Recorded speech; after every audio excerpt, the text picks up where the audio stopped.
आज मैं आपके साथ पॉलिटिकल डेवलपमेंट, राजनीतिक विकास एक टॉपिक लेके आपके सामने हूं। पॉलिटिकल डेवलपमेंट या राजनीतिक विकास 1960 के बाद सिद्धांत निर्माण की व्यवस्था में ये ज़्यादा महत्वपूर्ण रूप से आया। इसमें मुख्य रूप से आमंड और कोलमैन की पुस्तक है the politics of the developing areas. Almond and Coleman की पुस्तक है the politics of the developing areas, the politics of the developing areas. और लुसियन पाई की पुस्तक है aspect of political development. Lucian Pye की पुस्तक है aspects, ASPECTS, aspects of OF POLITICAL political development DEVELOPMENT। तो आमंड और कोलमैन तथा लुसियन पाई दो लोगों ने बहुत ज्यादा इस क्षेत्र में काम किया और बहुत सारे लोगों ने काम किया। अब सवाल उठता है कि पॉलिटिकल डेवलपमेंट है क्या? अलग अलग विद्वानों ने इसकी अलग अलग रूप दिया। कोलमैन ने आर्थिक विकास को पॉलिटिकल डेवलपमेंट माना। कोलमैन ने कि political development is a economical development. Rings ने इसे कानूनी वैधानिक डेवलपमेंट को पॉलिटिकल डेवलपमेंट माना। तो अलग अलग विद्वानों ने अलग अलग डेवलपमेंट को पॉलिटिकल डेवलपमेंट माना। कुछ विद्वानों का मानना है कि राष्ट्रवाद की जो व्यवस्था है वो पॉलिटिकल डेवलपमेंट का एक रूप है, राजनीतिक विकास का एक स्वरूप है। किसी ने कहा कि औद्योगिक विकास राजनीतिक विकास है, किसी ने कहा आर्थिक विकास, किसी ने कहा कि जनता की शासन प्रशासन में अधिक से अधिक सहभागिता, किसी ने कहा कि कानूनों का अधिक से अधिक पालन किया जाना, जनता की उसमें अधिक से अधिक सहभागिता होना। किसी ने कहा नहीं, आर्थिक शर्त पहले है, औद्योगिकरण पहले है। किसी ने कहा नहीं, पार्टिसिपेशन, सहभागिता राजनीतिक व्यवस्था में ये पॉलिटिकल डेवलपमेंट है। कुछ लोगों ने कहा नहीं, जो शासन प्रशासन में विवेकपूर्ण व्यवहार और धर्मनिरपेक्ष स्वरूप को लेकर के जो राज्य के कार्य हैं, जो लौकिकीकरण है, ये पॉलिटिकल डेवलपमेंट है, राजनीतिक विकास है। तो राजनीतिक विकास एक बहुत बड़ा आधार लिया हुआ है। किसी ने इसे आर्थिक आधार के साथ जोड़ा, आर्थिक विकास के साथ जोड़ा, किसी ने औद्योगिकरण के साथ जोड़ा, किसी ने सहभागिता के साथ जोड़ा, किसी ने कानून व्यवस्था के साथ जोड़ा, किसी ने सहभागिता के साथ जोड़ा, किसी ने राष्ट्रवाद के साथ जोड़ा, किसी ने शासन में विवेकपूर्ण और पंथ निरपेक्ष, धर्मनिरपेक्ष जो स्वरूप है उसके साथ जोड़ा। तो बहुत सारे तत्व मिलकर पॉलिटिकल डेवलपमेंट के अंतर्गत आते हैं। तो राजनीतिक विकास एक बड़ी अवधारणा है, एक बड़ी अवधारणा। अब राजनीतिक विकास की जो हम विकास का जो एक चरण है उसमें एक लुसियन पाई का मानना है। लुसियन पाई का मानना है कि राजनीतिक विकास समानता के साथ जुड़ा हुआ है। समानता, इक्विलिटी, सभी नागरिकों के साथ समान व्यवहार, सभी को राजनीति में, राजनीतिक गतिविधियों में समान भाग लेने का अवसर, सभी का के साथ नियुक्ति वगैरह, सार्वजनिक भर्ती वगैरह पद देने के मामले में बराबरी का भाव, सहभागिता का भाव, कानूनों को समान रूप से लागू करना, कानूनों की समान व्यवस्था, ये सब सारी चीजें समानता में हैं। और समानता राजनीतिक विकास की पहली शर्त है। समानता, कानूनों के पालन की समान व्यवस्था, उनके लागू करने की समान व्यवस्था, राजनीतिक सहभागिता की समान व्यवस्था,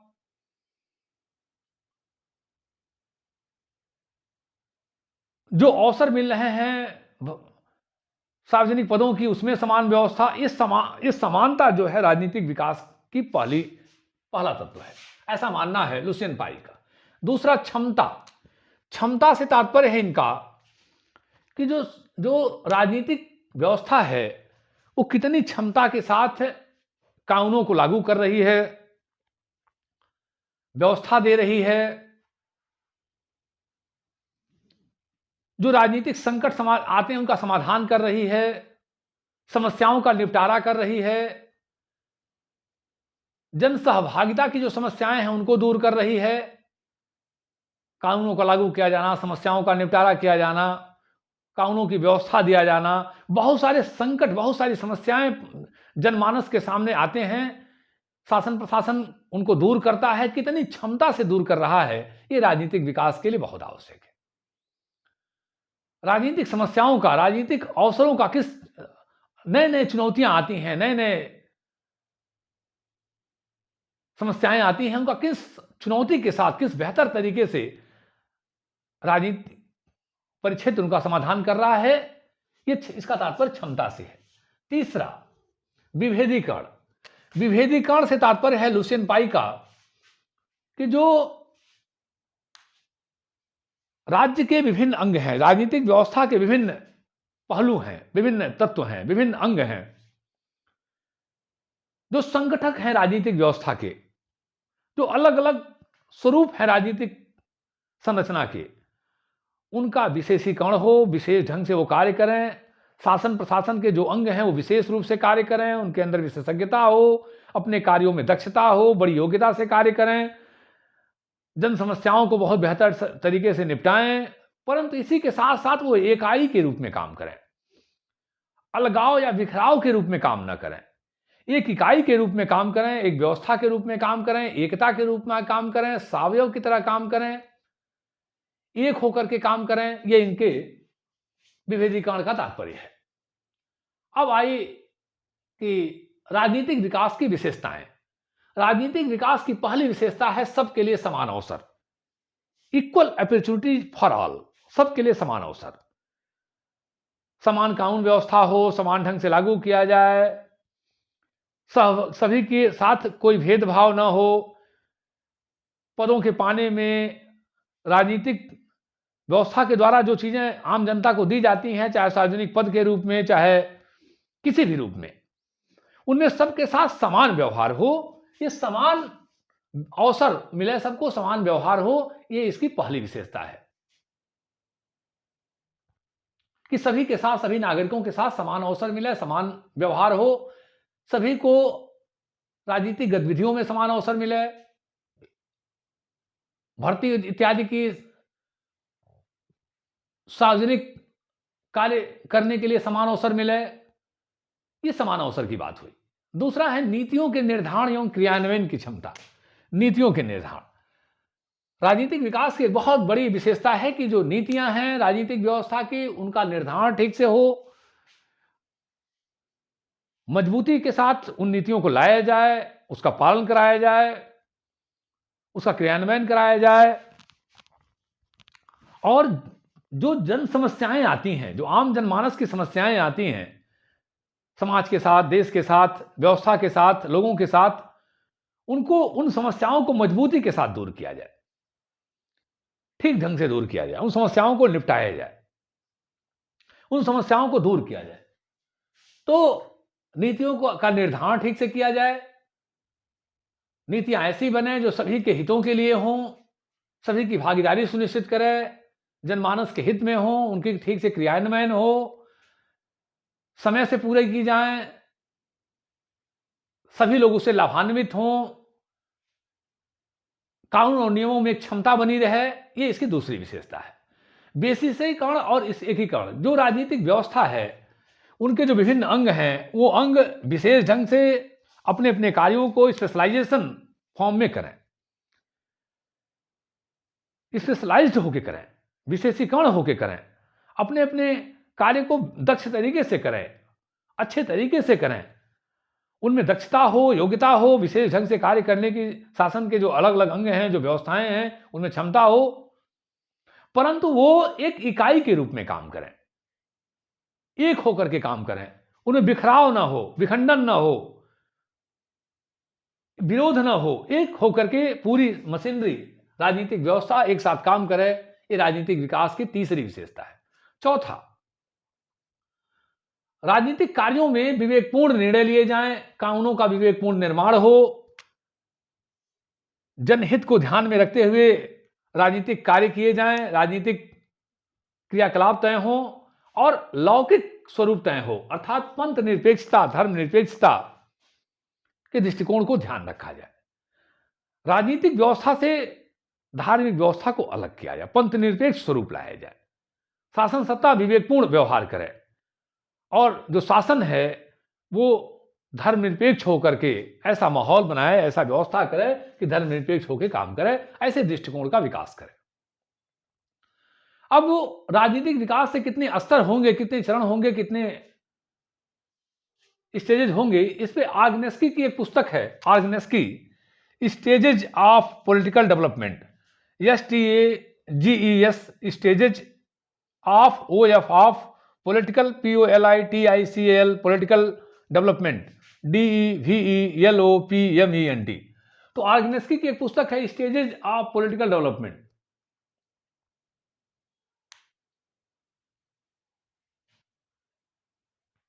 हिंदी में ट्रांसलेट किया ज्यादा अच्छा है, बल्कि वैसे ही लिख दीजिएगा stages of political development, Hindi में कोई दिक्कत नहीं है हमारे हिंदी भाषी के विद्यार्थी। और इसमें आग्नेस्की ने 4 तरह का स्वरूप बताया है। पहला, आदिम एकीकरण की राजनीति, आदिम एकीकरण की राजनीति, ये राजनीतिक विकास की पहली अवस्था है, राजनीतिक विकास की पहली अवस्था है। इसमें शासन सत्ता बड़ी प्रबलता से, बड़ी प्रमुखता से राज्य के स्वरूप को बनाए रखती है। इसमें राज्य के 4 तत्व, जनसंख्या, निश्चित भूभाग, सरकार और संप्रभुता, चारों की प्रमुखता रहती है, चारों तत्व रहते हैं। शासन सत्ता बड़ी मजबूती से अपना नियंत्रण स्थापित करती है, अपना प्रभाव स्थापित करती है। ये विकास की पहला सीढ़ी है, ये राजनीतिक विकास का पहला चरण है। जब राज्य के चारों तत्व, जनसंख्या, निश्चित भूभाग, सरकार और संप्रभुता एक राजनीतिक व्यवस्था के द्वारा स्वरूप में तय रहते हैं, राजनीतिक व्यवस्था बड़ी दमदारी और मजबूती से लागू की जाती है, ये राजनीतिक विकास की पहली अवस्था है। दूसरा अवस्था है औद्योगिकीकरण की राजनीति। औद्योगिकीकरण,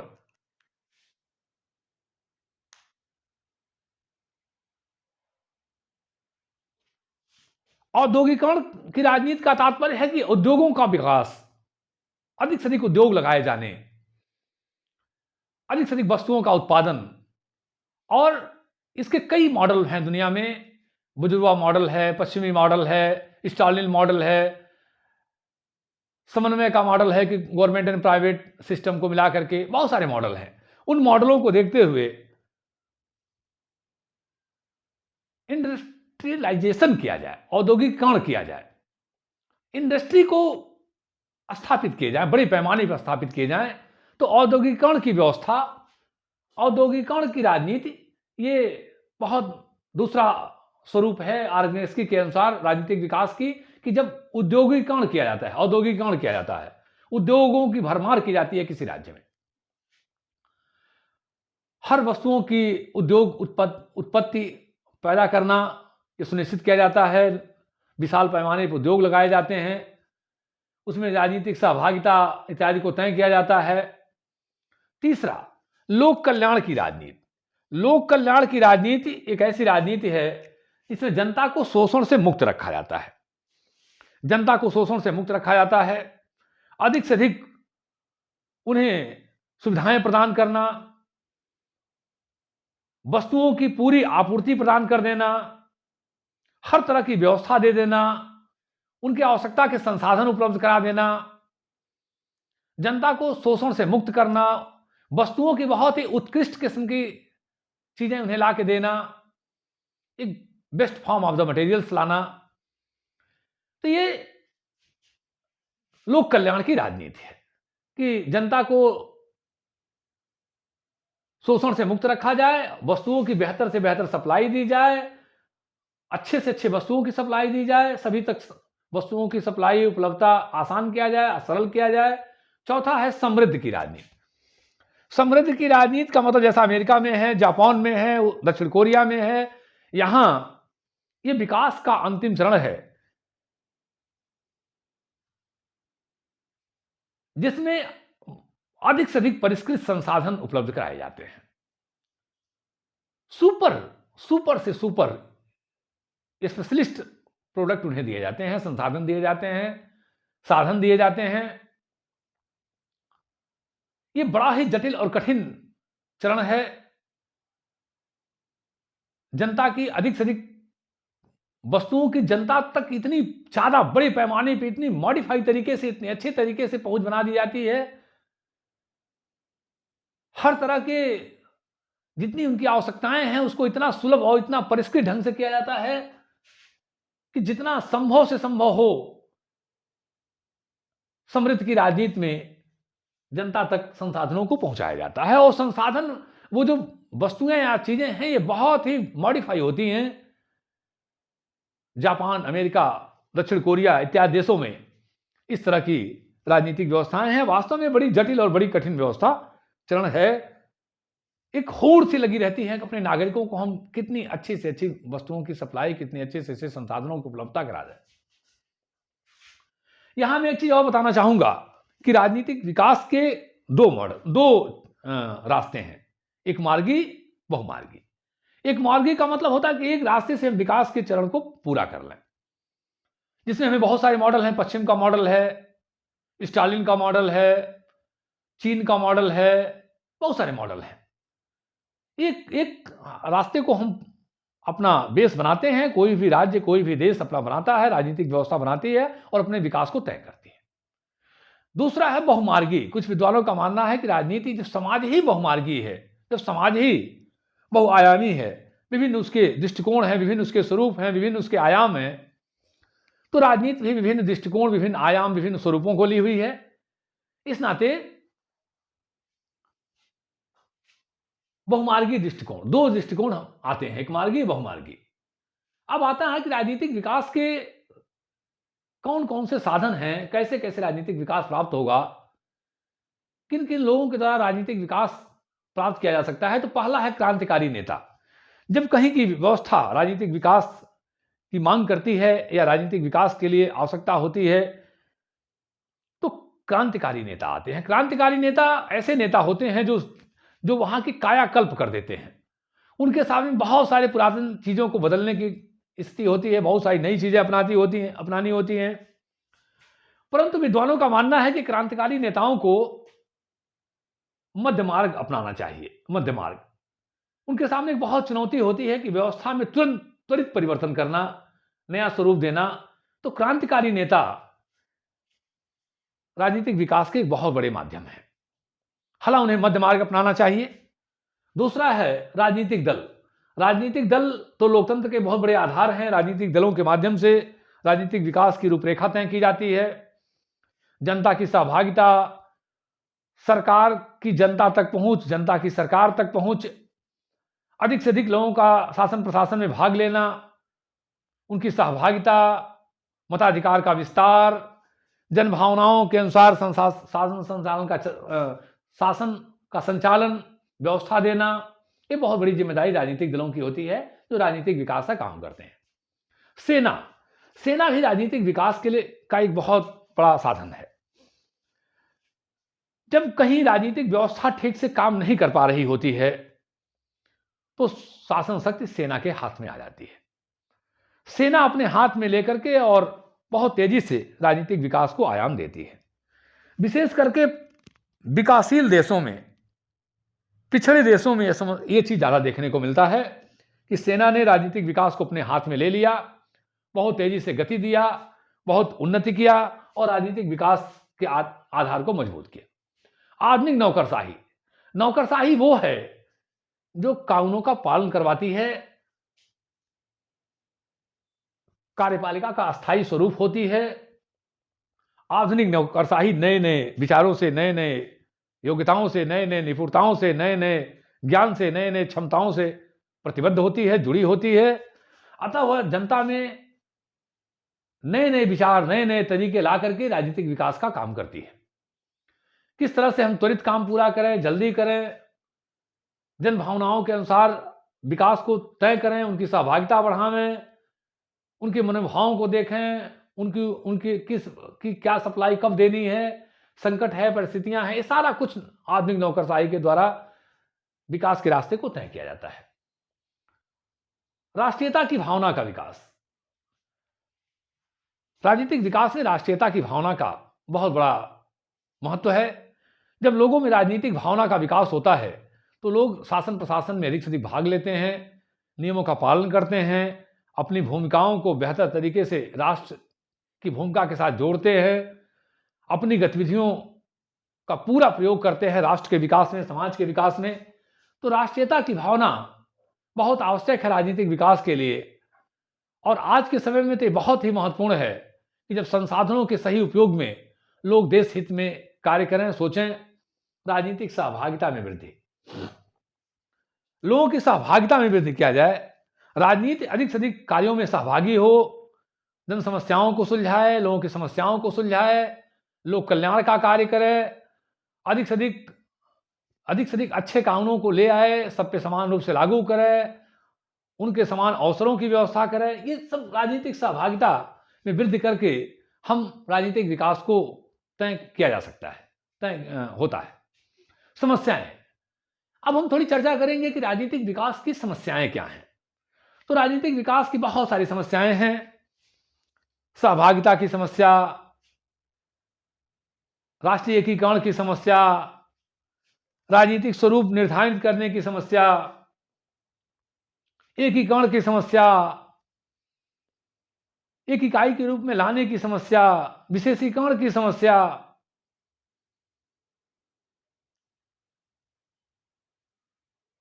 राजनीतिक सहभागिता तय करने की समस्या, कानून नियमों को समान बनाए जाना और समान उन्हें लागू करने की समस्या, सभी के साथ राजनीतिक सार्वजनिक कार्यों में नौकरी इत्यादि पदों की इत्यादि व्यवस्था को लेकर के समस्या।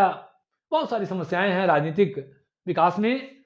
और जो सबसे बड़ी समस्या है वो है विकासशील देशों के साथ आतंकवाद का संकट, हिंसा का संकट, सरकारों के साथ तख्तापलट का संकट। इस तरह से राजनीतिक विकास की बहुत सारी समस्याएं हैं, उनकी सहभागिता सुनिश्चित करना। तो इस तरह से बहुत सारे संकट भी राजनीतिक विकास की हैं। समानता लाने की समस्या, वैधता की समस्या, राष्ट्र निर्माण की समस्या, राजनीतिक व्यवस्था की क्षमता में वृद्धि की समस्या, वैधता प्रदान करने की समस्या। और मैंने कहा आपसे कि विकासशील देशों में तो और समस्याएं हैं, दबाव समूहों के, राजनीतिक दलों के, आतंकवाद, हिंसात्मक राजनीति इत्यादि इत्यादि बहुत सारी समस्याएं हैं राजनीतिक विकास की। और अंत में महत्व। इस तरह से राजनीतिक विकास बहुत ही महत्वपूर्ण है, जो लोगों की सहभागिता सुनिश्चित करता है, लोगों के शासन प्रशासन के साथ एक एकीकरण में लाने का काम करता है, राजनीतिक सहभागिता को निश्चित करता है, सुनिश्चित करता है। तो बहुत ही महत्वपूर्ण है राजनीतिक विकास। इसी के साथ जय हिंद।